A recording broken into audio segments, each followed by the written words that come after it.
Tere jälle! Tahan rääkida selles videos tunnetest. Mis tunded on, tunded, emotsioonid, miks nad olulised on, mis rolli nad inimese jaoks mängivad ja kuidas nad meie tunded, emotsioonid meid mõjutavad ja mis rolli nad mängivad näiteks meie suhetes, paarisuhetes, et ma toon mõned näited, et seda näitlikustada. Selle video teema üldiselt, miks ma teen seda videot, on see, et terapeudina, psühhoterapeudina suur osa sellest, mida mina teen, millega psühhoterapeudid tegelevad, on tunded ja emotsioonid.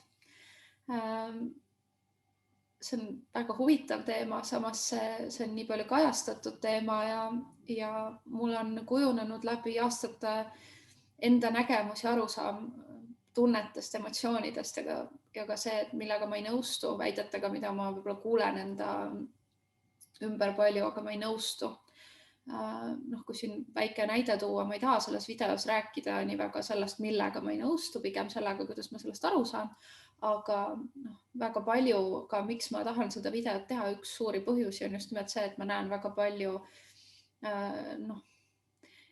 kui seda nimetada New Age või see uus vaimsus, mis on mõnda aega juba oma kohta hoidnud ja inimeste jaoks olnud kättesaadav ja see turg on üsna kättesaadav, et seal ma näen kahjuks väga palju seda, et tunnetest ei räägita õigel viisil, et nendest ei räägita nii nagu, mis nad on, mis roll nendel on, vaid räägitakse põhimõtteliselt kaudsel viisil või vähem kaudsel. Räägitakse seda, et kuidagi tunneme ainult positiivseid tundeid ja keskendume ainult heale nii-öelda, et ainult sellele, mis me tahame, mitte sellele, mis me ei taha. Aga see on, ma rääkisin ka oma varasemas videos ühest sellest, et sellisel viisil toimimine, see on hästi ilus lõks, aga see on enesepettus, et kui sa arvad, et inimesena siin kehas on võimalik kuidagi vabaneda või vabaneda oma tunnetest, mingitest tunnetest või kuidagi, et ma keskendun ainult ühtedele asjadele, siis see on enesepettus, sellepärast, et me ei tulnud siia inimestena selleks, ma nüüd jõuan ka sinna, et kuidas ma tunnetest aru saan, emotsioonidest. Me ei tulnud inimestena siia selleks, et ainult häid tundeid kogeda või ainult halbu tundeid. Me tulime, et kogeda seda reaalsust, seda võib nimetada ka kolmandaks eksistentsi tasandiks, kolmandaks dimensiooniks. Me tulime siia, et kogeda seda reaalsust läbi tunnete, läbi emotsioonide, läbi selle, et meil on need tunded. Meie tunded ei ole meie vaenlased, nad ei ole ohtlikud, nad ei ole midagi, mille eest me peaks põgenema või nendest mitte rääkima. Meie tunded on need, mis meile näitavad meie kogemust siin reaalsuses ja ka mille läbi me loome väga palju. Tunded näitavadki meile, kes me oleme, mis meie kogemus on mingis hetkes. Loomulikult ka seda, kuidas me õppida saame või millest me teadlikuks saame läbi nende kogemuste ja õppetundide, aga nad näitavadki meile seda. Nad on meie indikaatorid, meie sisemine kompass inimese jaoks. Ja ma räägin praegu just inimesest, inimkogemusest. Kompass, mis näitab sulle, et näiteks see olukord, see kogemus või see, mil viisil ma ennast tundsin, oli minu jaoks midagi, mida ma tahan veel kogeda, võib-olla midagi, mida ma tahan veel teha. See mulle sobib. Ja see situatsioon, teine situatsioon, ma ei taha seda. Mulle ei meeldi see või mulle ei meeldi, kuidas minuga käituti. Tihti, mis me teeme tohutult ja ma tean, millest ma räägin, sest ma olen seda ise läbi käinud, on see, et me hakkame tohutult analüüsima seda tunnet, seda kogemust, ehk siis me kohe automaatselt, sest meile on seda õpetatud tihti läbi vanemate, läbi lapsepõlve, me hakkame kohe seda tunnet kas eemale lükkama või leidma viise, miks see ei ole okei, et ma praegu nii tunnen, sest näiteks see tunne ei ole okei, seda tunnet tunda, see ei ole sobilik või äkki minu enesekontseptsioon kuidagi saab puudutatud või rikutud, kui ma seda tunnen, minu imidž nii-öelda, et me kohe asume tegutsema selle emotsiooniga me ei võta seda vastu, me ei kuula seda esimese asjana. See on oluline, et mida see emotsioon mulle ütleb või see tunne. Mis see sõnum on? Kas see on halb? Kas see, et ma tunnen kurbust mingis kohas või hirmu, kas see on halb? Äkki ma peaksin selle tunde lihtsalt vastu võtma, märkama seda, hoolitsema tema eest. Märkama, mida ta tahab öelda mulle, milline see minu kogemus sellel hetkel oli. Võib-olla mida ma vajasin. Kuidas see kogemus, see situatsioon mõjutas mind. Ja see on see, mida minu nägemuse läbi ja kuidas mina õpetan ja töötan inimestega. Siis see on see, kuidas mina toimin. Tunded on trajektoor, mida mööda ma liigun. Need ei ole midagi, millest ma tahan vabaneda. Nad liiguvad ja nad vabanevad ise siis, kui nende aeg on, kui nad on oma eesmärgi täitnud. Aga see ei ole esimene tegevus, mida tunnetega teha. Esimene tegevus on tundeid märgata, neid tunda, nad vastu võtta. Ja ma saan aru, et teoorias on kõik väga tore jutt ja praktikas see tihti nii ei ole. Ma tõesti mõistan seda. Ja ma räägingi nüüd natuke sellest paari lausega, et miks see nii lihtne ei ole. See ei ole nii lihtne, sellepärast, et me elame inimkonnana sellisel ajastul, kus tunded ja emotsioonid on midagi, mida paljud tunded ja emotsioonid, mida peetakse ohtlikuks, ebaturvaliseks, mitte soovituks. Ja see on läbi põlvkondadeni olnud, sellepärast, et ja see just puudutab tihti negatiivseid tundeid, mitte alati, aga tihti see puudutab just negatiivseid tundeid. Et kui ma kogen pettumust või ma kogen hirmu või viha, siis mis tavaliselt juhtub, on mehhanism inimese sees, mis on tal õpitud. Ta on selle kuskilt saanud. Ehk siis ta hakkab seda kas alla suruma või ignoreerima või teda tahtma muuta mingil viisil. Selle tõttu, mis ta lapsepõlves on juhtunud, et kui ta tundis kurbust, kui ta hakkas nutma, mis ta vanemad tegid siis? Mis oli see valdav muster või käitumine, mis siis tehti? Ja sellest õpib, et kas see kurbus, kuidas kurbusega peab tegelema. Sellest vanemad õpetavad meile seda, kuidas me oma emotsioone tunneme, kogeme, kuidas me reguleerime neid enda sees ja kuidas me neist õpime. Et kui seda häbistati, siis ma ilmselgelt see mehhanism, mis lapses tekib, näiteks ta saadetakse ära või karistatakse teda, kui ta nutab, on see, et see ei ole okei. Nutmine, kurbus ei ole okei. Seal tihti tekib ka selline häbi või mehhanism, et see on mitte soovitav osa minust, sest tavaliselt see tunne on mingi osaga või osadega seotud inimese psüühikas. Et see ei ole aktsepteeritud osa ja see lükatakse tagasi kuhugi alla. See muutub varjuks ja see tekib lõhestumine, see muutub nagu teatud alamisiksuseks ja varjuks inimese psüühikas. Ja see on see, kuidas see tekib, et me ühiskonnana, peredes, inimkonnana, me ei ole nagu sõbrad oma tunnete, emotsioonidega, me ei taha nendega hästi kontaktis olla, sest meid on õpetatud, valesti õpetatud, aga meid on õpetatud sel viisil, et tihtipeale. Et see, mis iganes tunne see on, ta tuli oma sõnumit edastama. Ta tuli mingit tõde sellel hetkel väljendama, see tunne või emotsioon. Aga ma ei ütle, et alati, ma toon praegu näite negatiivsest situatsioonist, see näide, mis ma tõin, aga ja siis see vanem ei luba sellel lapsel seda tunda või häbistab teda selle eest.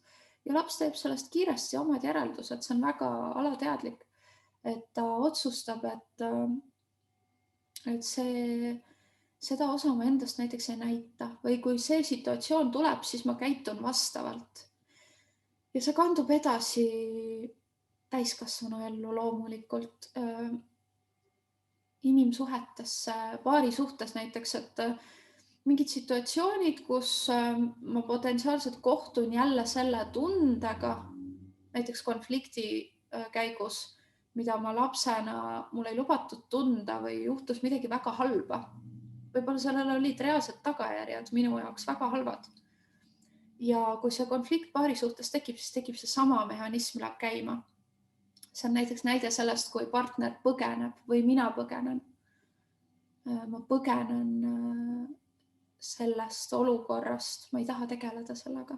Miks? Sellepärast, et see käivitab selle sama mehhanismi ja need samad asjad, mis minuga lapsepõlves juhtus, aga tegelikult see on alati konfliktid, sellised olukorrad on võimalused sellest, et see koht tervendada, seda märgata ja see integreerida nüüd paremal viisil, muutuda terviklikumaks, saada teadlikumaks endast, et mis see asi on, miks see mind ärritab, miks see mind käivitab näiteks, miks see mulle haiget teeb. Sellisel viisil see tunnete nii-öelda allasurumine või mittetundmine, ehk siis see tingimuslik kasvatus, mis me oleme saanud, sellisel viisil see mõjutab meie suhteid kogu aeg. Me oma eluvalikuid hiljem täiskasvanuna teeme väga suuresti selle põhjal, mida me teeme, mida me tegemata jätame, mida me väldime. Väga palju põhjustab on seotud tunnetega. Kas sooviga neid tunda või sooviga neid mitte tunda. Et näiteks näide, hea positiivne näide on see, et kuidas sa saad näiteks aru, et mingi asi või tegevus sulle meeldib või sobib, on see, et sa teed seda tegevust. Ja kui sa seda tegevust teed, siis sa tunned ennast nii hästi. Sa tunned rõõmu enda sees, vabanemist, kergust, head tunnet. Siis see tähendab, et see on midagi, mis sulle sobib. Ja see on sinu indikaator, et palun tee seda edasi. See on midagi, mis on sinu jaoks. Võib-olla see on elukutse, millega sa pead tegelema. See on indikaator sinu jaoks. Kui sa päriselt enda sees tunned, et see tekitab mus rõõmu, see annab mulle võib-olla missioonitunde või tähendustunde, et siis see on asi, mida sa peaksid tegema. Ja vastupidi, kui keegi sulle midagi ütleb, palub sul midagi teha ja sa tunned, et ma ei taha tegelikult seda teha.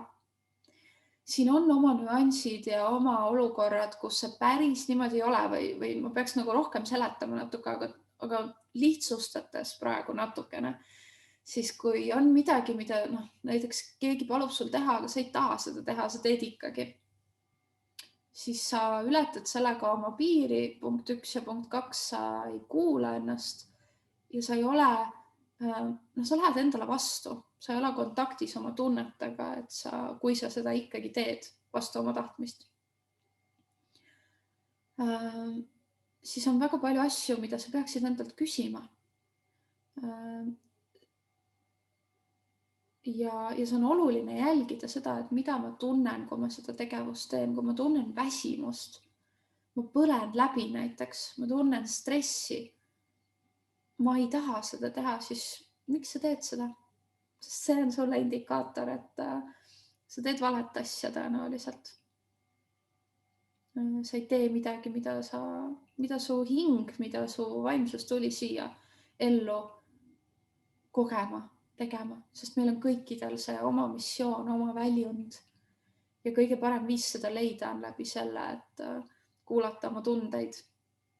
Mida su tunded sulle ütlevad, kui sa midagi teed, kas sul tekib põnevus, uudishimu, rõõm, elujanu, rõõm, kirg või sul tekib igavus, tülpimus, kurbus, ahastus. See on sinu indikaator. Ja see on see, mis ma tahtsin selles videos rääkida tunnetest, emotsioonidest ja sellest, et mis rolli nad täidavad ja kuidas neid paremini tundma õppida.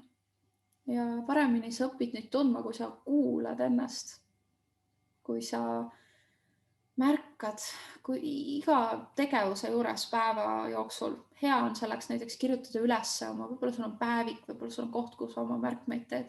Kirjuta üles, mida sa tunned mingis hetkes, kui sa midagi teed, kui sa kellegiga räägid. Mis on see tunne või tunded? Ehk siis sinu kogemus. Ja, et siin on, ma arvan, jälle selles videos mõtteainet, mille üle mõelda. Ja vaadata, et kuidas sina oma elus, kui palju sa oma tundeid, kui palju sa kontaktis nendega oled. ja kuidas sa neid kuulad. See põhjus, miks me jällegi, ma olen sellest rääkinud varasemates videotes, aga kindlasti tulevikus räägin ka, et see põhjus, miks me ei ole kontaktis, see ei ole nagu sinu süü kuidagi või et oi, ma nüüd ei oska olla kontaktis oma tunnetega, et see on kuidagi halb. Ei, see lihtsalt näitab, et see kogemus, kus sina oled kasvanud, sinu lapsepõlve kogemused, traumad tihti on mingil kujul mõjutanud sind viisil, et sa enam kas ei oska või sa ei mäleta seda, et kuidas olla kontaktis oma tunnetega. Ja seda saab muuta, seda saab tervendada. See ei tähenda, et sinuga on midagi valesti. Sul on lihtsalt vaja natuke abi, et uuesti õppida kuulama enda seda sisemist kompassi, oma sisemist tõde, mis on seotud su tunnetega, emotsioonidega. Et ja nende asjadega saab tegeleda, et uuesti nii-öelda olla endaga kontaktis igas oma tegevuses, oma elus. Ja kui sa tundsid, et sa sellest videost midagi said huvitavat, mingid mõtteid, mõtle selle üle, pane võib-olla kirja oma mõtted ja kirjuta mulle meiliaadressil, ma panen selle video alla või minu Facebooki lehe kaudu. Ja aitäh, et sa kuulasid. Ilusat päeva!